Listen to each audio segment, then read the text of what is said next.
1971 সালে পাক বাহিনীদের যে অত্যাচার আমাদের উপরে নেমে এসেছিল, সেই অত্যাচারের প্রতিবাদ করতে গিয়ে আমরা সেই সময় আমরা ছিলাম 17-18 বছরের যুবক।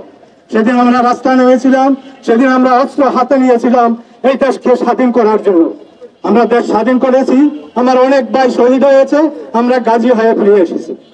আজকে 55 বছর পরে আবার আমরা সেই স্বাধীনতাকে ক্ষুণ্ণ হওয়ার সে প্রতিধ্বনি শুনতে পাচ্ছি। আজকে আপনারা যে 24 মুক্তিযুদ্ধের রাস্তায় নেমেছেন, আপনারা একটা কথা আমরা জানি যে স্বাধীনতা অর্জন করা যত না কঠিন, স্বাধীনতা রক্ষা করা তার চেয়ে আরো বেশি কঠিন। আমাদের স্বাধীনতা আজকে যেই দিকে চলে যাচ্ছে, আমরা মনে হয় না আমরা স্বাধীনভাবে স্বাধীন জাতি হিসাবে বাঁচতে পারবো। আপনারা যদি সেই স্বাধীনতাকে রক্ষা করতে চান, আপনারা যেইভাবে রাস্তায় নেমেছেন, আমি আর ঘরে বসতে পারি নাই। আমার 7 বছরের নাতিন 3 দিন আগে আমাকে বলে, দাদা তুমি একজন মুক্তিযোদ্ধা, এখন কিভাবে ঘরে বসে আসবো? এই নাতিনের ইয়েতে উদ্বুদ্ধ হয়ে আজকে আমি তোমাদের সাথে সম্মতি করতে জানার জন্য আমি এখানে উপস্থিত হয়েছি। তোমরা জানো আমরা 2 ভাই 1971 সালের যুদ্ধে 2 ভাই মুক্তিযুদ্ধে অংশগ্রহণ করেছিলাম। সেই অপরাধে আমার বাবা মা বাড়িতে ঘুমাইতে পারে নাই, পাট খেতে, ধান খেতে, এমনকি আখ খেতে ঘুমিয়েছে। আজকে তোমাদের বাবার মায়ের অবস্থা আমরা সেটাই দেখতেছি।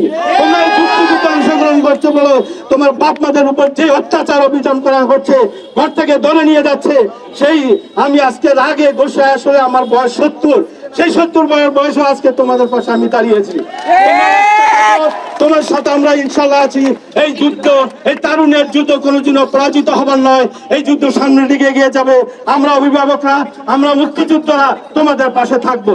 এক্ষেত্রে আমি একটা অনুরোধ করবো, যারা বাংলাদেশের প্রকৃত মুক্তিযোদ্ধা আছেন, সকল ভাইকে বলবো, আপনারা যারা পরিচিত মুক্তিযোদ্ধা আছেন, আপনারা এই মুহূর্তে রাস্তায় নেমে আছেন, আমার এই ছেলেদের, আমার নাতিদের, আমার সন্তানদের পাশে এসে দাঁড়ান। যেমন 1971 সালে আমার মা বাবা, আমার দাদা দাদি সবাই আমাদের জন্য দোয়া করেছিল, আমাদের জন্য নফল রোজা রেখেছে, নফল নামাজ পড়েছে, যাতে আমরা সুস্থভাবে ফিরে আসি। আল্লাহ আমাদেরকে ফিরিয়ে এনেছে।